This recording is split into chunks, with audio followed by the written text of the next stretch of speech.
This is Dennis's ex-employee, the girl that was on his podcast with him. I imagine she jumped ship for whatever reason. It could have been because Dennis was a horrible boss. It could have also been because Dennis is spiraling out of control and she sees that there is absolutely no career longevity associating with him anymore. But this is her TikTok, Tiana.com. And this is her most recent video. So it's about Dennis.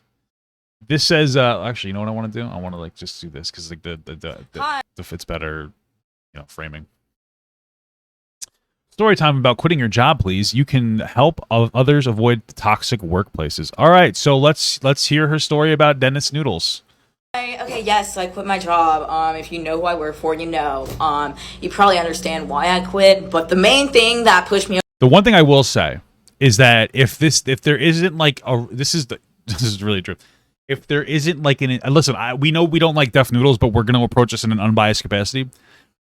If there isn't anything that's incredibly crazy in this story, you're potentially burning bridges with working with other content creators where you're establishing that you're willing to talk shit about the content creator, even if they're not great. If you feel like they interacted with you wrong, which is going to destroy the trust, because when it comes to content creation, it's a very difficult thing to interact with some people. Because it's weird, man. You could just drop one weird thing about how you're having a bad day, and all of a sudden somebody could pick up and be like, "Yo, Papa God told me this once." So you're kind of doing yourself a disservice by even making this video for 8,000 views that Dennis most likely saw, and other creators will see too. Me over the edge was Burning Man. So get this, I had to go on a work trip to Burning Man. All right, so it was a work trip. I'm assuming he's paying for it. To record a YouTube video. I'm like, okay, cool. Okay, to record a YouTube video. Assuming my boss is going to tell me, what I need to bring, or, what to prepare for, or, anything. I mean, I don't know. Google it. I mean, I don't know how many times Dennis has been to Burning Man. There's an expectation of, something's not going 100% correct, but okay. I didn't get any details. I didn't even want to go in the first place, okay? I was getting bad vibe. I just didn't really want to go. So I asked him a few days prior. I was like, did you already buy the tickets or anything? It just doesn't really go with my schedule. And he got mad and he's like, I dropped $4,000 on this trip. You need to let me know if you can't come. I was like, okay. Okay, so right off the bat, let's pretend that it's not Dennis. So a couple days before the Burning Man that you were paid to work, that he had to get a ticket for you, you wanted to drop out. That's not, him being angry is totally justifiable. Hey, I want to pay you to come to Burning Man and record. I'm getting a bad vibe. Oh, boy, I bought the ticket. This is a work thing. You made a commitment, and now you don't want to go, which is not how work works. So that's not speaking against Dennis so far. This is as far as I got when I watched it offline. Okay, I'll just go, whatever. So I go, we fly to Reno. You're getting paid to go, right? No, we get there. We wait an hour in line for the rental car place. He goes up with an expired driver's license. That's dumb. How are you? I'm sorry, how did you think you could rent a car with an expired driver's license? So then he's like, you can do it, me. And they're like, well, the person who, rents the car has to put their card down. So I had to put my card down. Yeah, that's true. A $400 charge on my card. Yeah. And so that part sucks. The rental car was under my name. They'll refund the charge.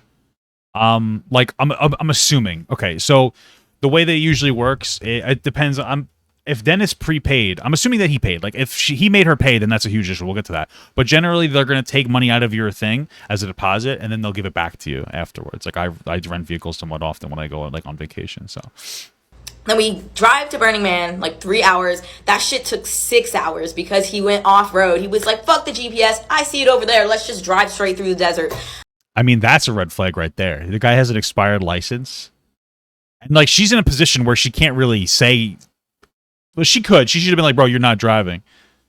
But it's kind of hard. It's your boss. He decided to drive with an expired license. The person who puts their license on is the only one that's supposed to be able to drive. And if you want to add another person, it's usually extra money per day. So that's the red flag. They were hitting a red flag because you're potentially jeopardizing this girl's, I believe, her license. I could be wrong about that. But you're jeopardizing her because of this. And you're kind of an expired license. Also, I had half a bottle of water with me that entire time. We were in the middle of the desert. No, I mean, that's kind of... listen, he could have told you to prep more. You should have known that a fucking Burning Man would have been hot. I don't know what to tell you. You should have brought, that's... a little obvious. But okay. No phone service.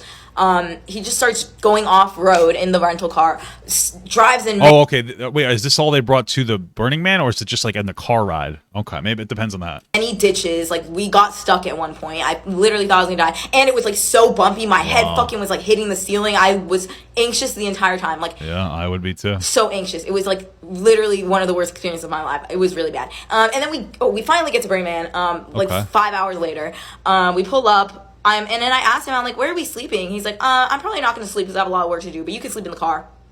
Oh, okay, that would have been nice to know. I could have brought like a pillow or something. Oh, so you didn't even rent the hotel for the night. Okay, that's really shitty. I literally didn't even bring pants. Like I'm wearing. Or is Burning Man located around hotels? I don't know too much about Burning Man. Or is that like an expected thing? Do you bring a tent? I don't know, but it sounds like he didn't prepare at all.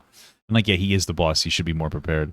Shorts and a fucking Gap hoodie, and then we get there, we get the tickets, and he's not gonna sleep with coke room. Well, don't speculate on that kind of stuff. Jesus. And he's like, "Oh, this is like a rave. I thought it was like a hippie commune thing.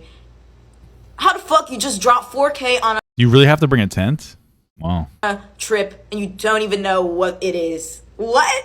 I'm like, okay, this guy's not as smart as I thought he was. I didn't even think he was. Well, that's the fact that you thought he was smart is.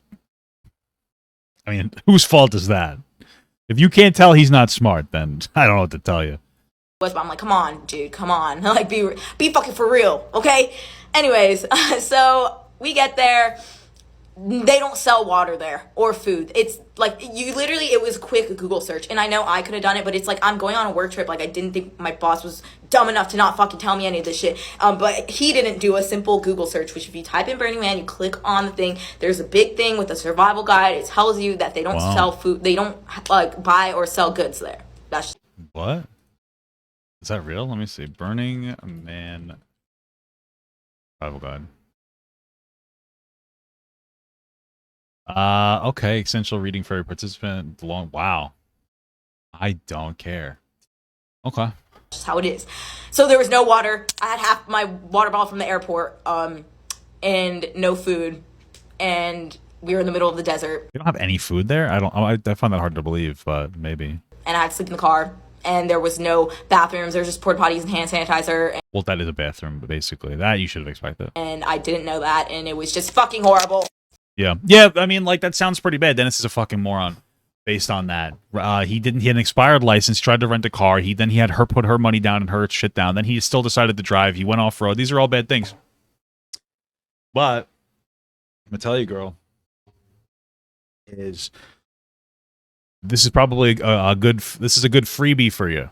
But I would next time if you get a job with another YouTuber, do yourself a favor and like keep everything that's in private with your YouTube boss in private with your YouTube boss, unless it's like sexual harassment or something that like is really that bad.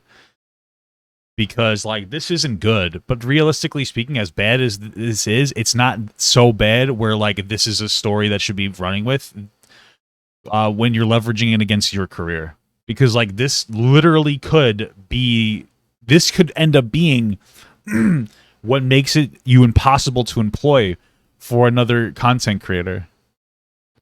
You know, like if he went to like fucking Grabby or something, I'd be like, yeah, disgusting, call that out. But it just sounds like he's a moron. And like, you know, me looking at like, I would never. I mean, like, if I was gonna ever employ somebody, probably family or something, but I would never employ you if I was open in the market to employ people, because like what fucking secret can I trust you with? You know, you have a bad day and all of a sudden you're like running the TikTok to fucking talk shit about, you know, your boss. There has to be a lot of trust in these dynamics.